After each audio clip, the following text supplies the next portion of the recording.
지금 올해 경제가 얼마나 안 좋길래 이렇게 얘기를 하시는 건지.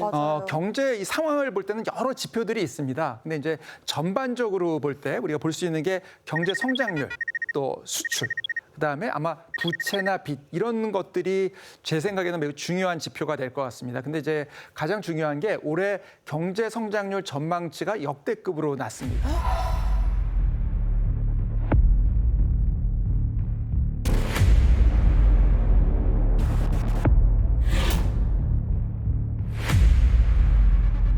그래서 보시면 우리나라 지금 경제 성장률을 올해 1.6%로 정부에서는 예측을 하고 있고요. 지금 보시면 다 2% 밑에 있죠. 네. 이렇게 2%에 미치지 못하는 경제 성장률을 기록한 때가 그렇게 많지는 않았습니다. 예를 들면 1998년 외환위기 직후죠. 네. 그때 마이너스 5.1%였고요. 또 글로벌 금융위기 직후였던 2009년도가 0.8%. 그리고 얼마 전에 있었던 코로나19 때 이때가 2020년에 한 0.7%대였거든요. 그러니까 일종의 대형 위기가 발생했을 때를 빼고는 대개 2%는 넘어갔습니다. 근데 이제 올해는 한 1%대 정도로 대개는 예측하고 있고 뭐 OECD나 다른 국제 기관들도 전반적으로는 우리 정부보다는 조금 높게 예측을 했지만 2%대 밑으로 예측을 하고 있습니다. 2%가 안 되네. 정부가 사실 제일 잘 상황을 알고 있으니까 어떻게 보면 제일 가깝게 맞출 것 같은데. 정부가 보통은 이제 통상적으로는 조금 높게 원래 전망치를 내놨었습니다. 근데 이제 정부가 그렇게 하기에 조금 어려울 정도로 현재의 경제 상황이 나쁘다 이렇게 보시면 되겠고요. 고물가, 고금리 이 속에서 내수가 위축될 수밖에 없거든요. 물가가 올라가고 이자로 내야 되는 돈이 늘어나면 제가 소비를 하기가 어려우니까 내수가 위축되거든요. 그리고 수출이 전반적으로 지금 어려운 상황이 연출되고 있습니다. 그래서 우리나라 같은 경우에 특히 수출이 잘 안 되면 많이 어렵거든요. 그래서 이 두 가지 요인이 크게 작동을 하고 있습니다.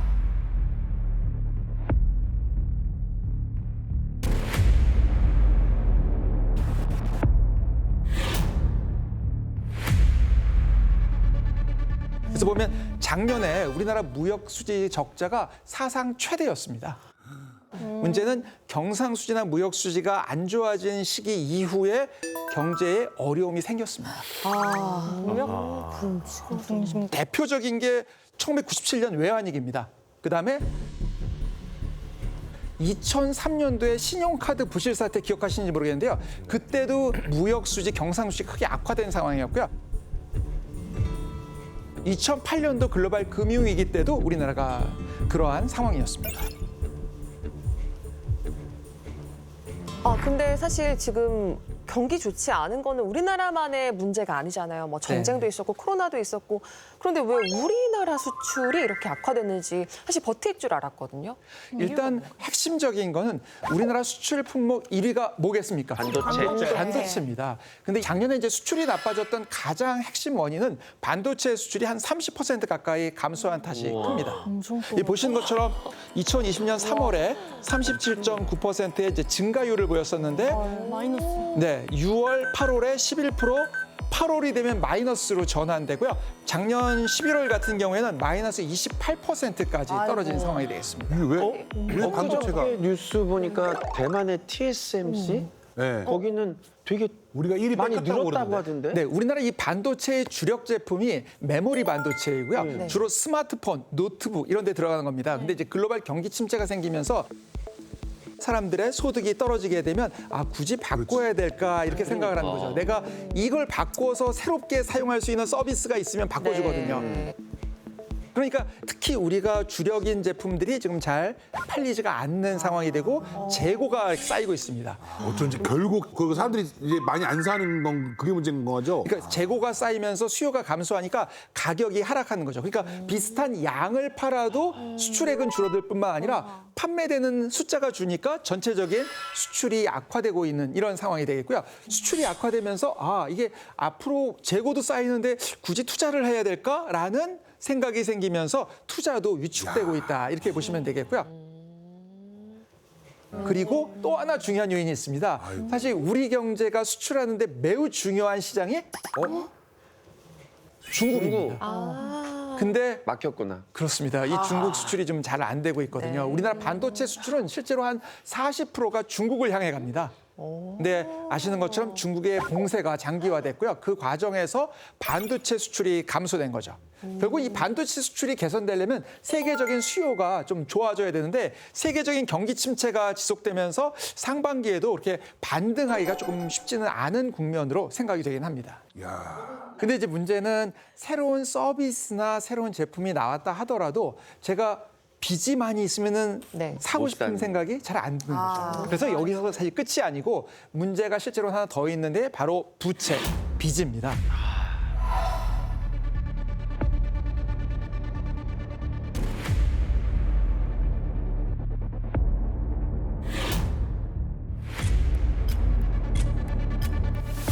이게 핵심은 빚이 큰 문제인데요. 이제 버티면서 잘 지내갈 수 있느냐를 결정할 때 중요한 요소가 부채, 빚이라고 할 수 있겠습니다. 매출이 뭐 느는 상황이면 상관이 없는데 매출이 안 느는데 비용을 늘리게 되면 이거를 감당할 수가 없으니까 부채를 일으켜서 메꿔야 되거든요. 그래서 이제 그런 상황을 막기 위해서 노력을 하고 있는 거죠.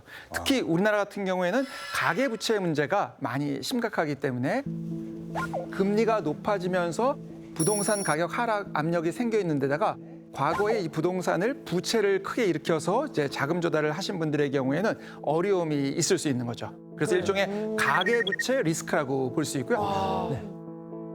최근에는 집을 파는 것에 대한 좀 어려움도 있는 데다가 집을 팔아도 기존 이제 주택 가격이 좀 하락한 부분, 거기에 부채 부담이 늘어난 부분 때문에 집을 팔아도 빚을 네. 제대로 갚기 어려운 그런 상황에 대한 이야기도 나오고 있습니다. 그럼 전세하는 사람들 난리 나고 지금 그래서 맞아요. 사기도 많고. 맞아요. 그러니까 내가 원리금을 계속 상환을 하고 있으면 정말로 생활에 필요한 거 말고 새로운 걸 사는 거에 대한 부담이 있는 거죠. 네. 그렇습니다. 너무 부담. 그래서 특히 이제 작년에 보면 가구당 평균 빚이 한 9천만 원을 넘어선 상황입니다. 와. 네. 가구당. 한 10년 전까지는 한 5천만 원대 초반이었거든요. 네. 근데 이게 이제 평균이기 때문에 빚이 아예 없으신 분들도 있고 또 빚이 많으신 분들도 있어서 실제로 빚이 없으신 분들을 빼고 보면은 훨씬 더 많습니다. 그러니까 이분들의 부담이 큰 거죠. 거의 1억이네요. 거기에 금리가 급격히 올라가고 있기 때문에 지금 연체율 상승을 비롯한 실제로 상환 능력이 떨어지는 분들에 대한 우려가 커지고 있고 문제는 그게 거기서 끝나는 게 아니라 사실은 이 부채의 또 중요한 파트가 정부 부채도 있습니다. 뭐 다른 나라보다는 조금 상대적으로 낮다라고 하지만 현재 국민 1인당 나라 빚이 한 2,200만 원 정도 있다고 보시면 되겠고요. 나라 빚이? 나라 빚인데 네네. 왜 국민 일인가? 아니 제가 진 빚 아닌데 나라 빚인데 제가 있는 거예요. 궁극적으로 갚아야 되는, 그러니까 결국 이제 세금을 통해서 갚아야 되는 빚이 1인당으로 그렇게 있다고 보시면 되겠고요. 전년 대비해서 한 130만 원 정도 늘어나서 이제 최대치인데다가 1인당으로 보면 많이 또 늘어나고 있습니다. 보신 것처럼 이제 국가 채무가 계속 증가하고 있고 1인당 국가 채무도 급격하게 늘고 있는 것으로 이렇게 보입니다. 네. 유빈아, 너 언제부터 저렇게 빚을 졌니?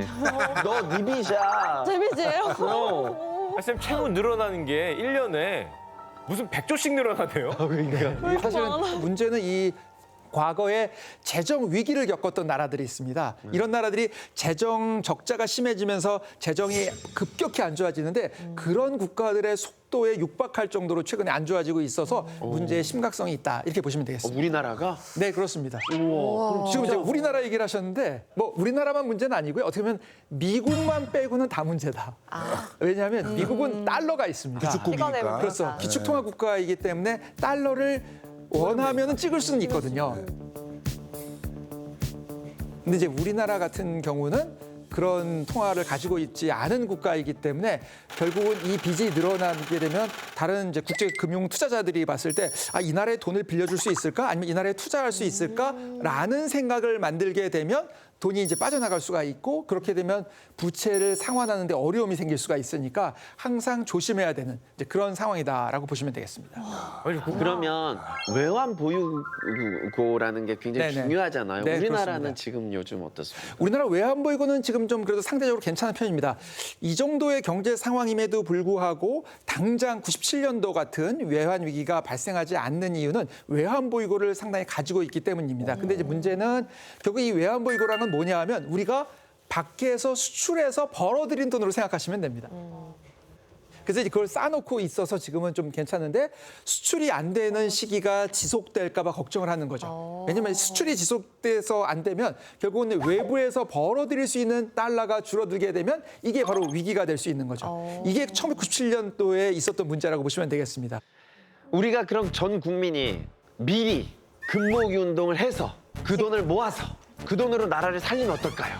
실제로는 금을 금을 모으는 게 중요한 건 아니고요. 가장 중요한 건 뭐냐 하면 달러를 지속적으로 벌어들일 수 있는 능력을 갖추냐가 중요합니다. 미리 금반지를 다 빼놨다고 해서 위기가 발생하지 않는 건 다 아니거든요. 슈카 오빠 밑으로 들어가세요. 오, 정답은 슈카입니다. 정답은 슈카예요. 달러를 벌어야 됩니다. 우리가 외환 위기가 온다. 슈카 씨 집에 있는 금고를 열면 됩니다. 예. 그러면은 내가 볼때 급한 거를 우리나라가 한번 끌 수 있고요.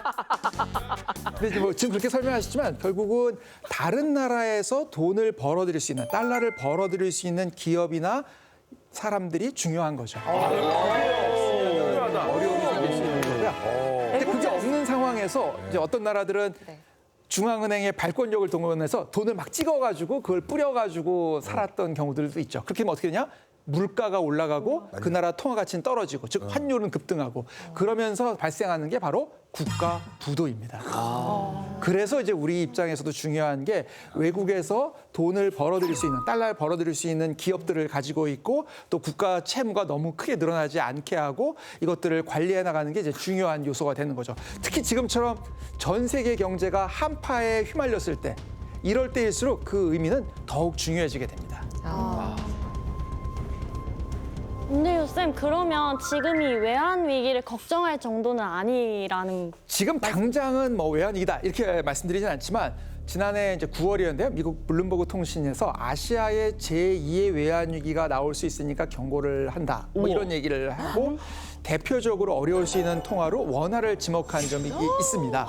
다만 위험한. 지금 당장 그렇다는 것은 아니고요. 이제 우리가 97년도처럼 달러가 부족해서 디폴트가 우려되는 그런 상황은 아닙니다. 근데 이제 중요한 게 무역 수지가 악화되고 있다고 말씀드렸잖아요. 그러니까 무역 수지가 악화되고 경상 수지가 악화되면서 결국 벌어들이는 달러가 부족해지는데 물가 때문에 금리를 올려야 되고 그 과정에서 소비를 줄일 수밖에 없고 그런 상황들을 보고 있는 기업의 입장에서는 수출까지 잘 안 되니까 투자가 줄어들고 결국은 많이 팔지 못하면서 매출이나 수익이 줄어드는 일종의 트리플 침체 이런 현상들이 발생을 할 수 있기 때문에 경제 상황에 대해서 이제 걱정을 하고 대비를 해야 되겠다 이렇게 생각하는 거죠. 진짜 어렵는데 그럼 채권도 안 되고 주식, 부동산 다 안 돼. 답은 달러입니까? 어떻게 어느 쪽으로 행방을 정해야 돼? 네, 이렇게 보시면 좋을 것 같아요. 이런 이제 이렇게 어려운 상황이 지속됐을 때는 뭔가 내가 수익을 얻는다는 개념 자체보다는 어떻게 하면 나에게 들어오는 현금 흐름을 유지하면서 생존할 수 있을까가 기업도 그렇고 개인도 매우 중요한 시점이 됩니다. 이게 안 되는데요. 제가 지금 계산을 해보니까 생존하기가 지금 어렵거든요. 매달 수기를 계산하고 제가 계신가요? 매달 나가는 돈이 있는데 이게 한정돼 있거든요, 선생님. 네, 그렇습니다. 소개하겠습니다.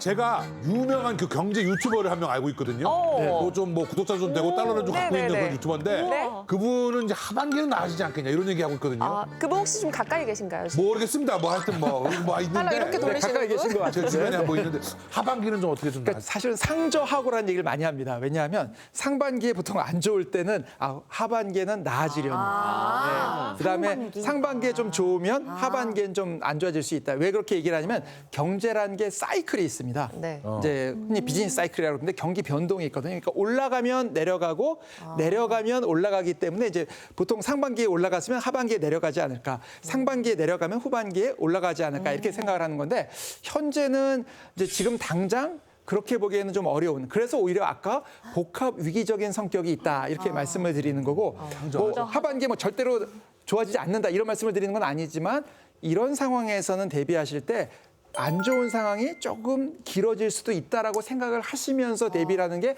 만에 하나 좋아져도 괜찮은 거죠.